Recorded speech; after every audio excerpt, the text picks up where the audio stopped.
പഠിപ്പുരൻ്റെ പുറത്ത് പോയിട്ടുണ്ടെങ്കിലാണ് ഈ ഒരു ചെടി കാണാൻ നല്ല ഭംഗിയെന്ന് എല്ലാവരും പറഞ്ഞു കേട്ടോ. ലോറോ പെറ്റോലം എൻ്റെ വീട്ടിൽ ഇടയ്ക്കിടയ്ക്ക് വരുന്ന ഒരു ചേച്ചി ഉണ്ട് കേട്ടോ. മുപ്പത്തി കഴിഞ്ഞ ദിവസം വന്നിട്ട് ഇതിൻ്റെ ഭംഗി കണ്ടിട്ടാന്ന് തോന്നുന്നുണ്ട് അതിൻ്റെ ഫ്ലവറൊക്കെ എടുത്തിട്ട് സ്മെല്ല് ചെയ്ത് നോക്കുന്നുണ്ട്.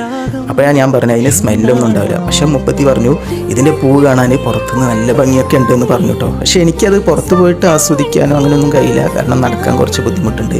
പുറത്ത് നല്ല കല്ലും അങ്ങനെയുള്ള സംഭവങ്ങളൊക്കെയാണ്. അപ്പോൾ അതിൽ നടക്കുകയാണെങ്കിൽ ഞാൻ ചിലപ്പോൾ അതിൽ സ്ലിപ്പായി പോകാൻ ചാൻസ് ഉണ്ട്. അപ്പോൾ ഞാൻ പുറത്തോട്ടൊന്നും പോയില്ല. ഞാനിങ്ങനെ ഈ ഒരു ഗേറ്റിൻ്റെ അവിടെ വന്നിട്ട് അതൊക്കെ ഒന്ന് ആസ്വദിച്ച് അത് കഴിഞ്ഞ് ഈ തെച്ചിപ്പൂക്കളൊക്കെ അങ്ങനെ നോക്കുകയാണ് കേട്ടോ. തെച്ചി കുറച്ച് കഴിഞ്ഞിട്ടുണ്ടെങ്കിൽ അതിൻ്റെ കളറൊക്കെ ഇങ്ങനെ ചേഞ്ചായി വരുന്നതായിട്ട് എനിക്ക് തോന്നുന്നുണ്ട്. നല്ല ഭംഗിയാണ് കേട്ടോ. തെച്ചിപ്പൂക്കൾ മാത്രം മതി നമ്മുടെ ഈ ഒരു ഗാർഡനെ മനോഹരമാക്കാൻ. അതുപോലെ തന്നെ വേനൽക്കാലത്ത് ഈ ഒരു സംഭവം നമ്മുടെ ഈ ഒരു കടലാസ് പൂക്കളും ഉണ്ടെങ്കിൽ അടിപൊളിയാട്ടോ. അപ്പോൾ ഇന്നലെ രാത്രി പെയ്ത മഴയിൽ ഇതിലൊക്കെ നിറച്ച് വെള്ളമുണ്ട്.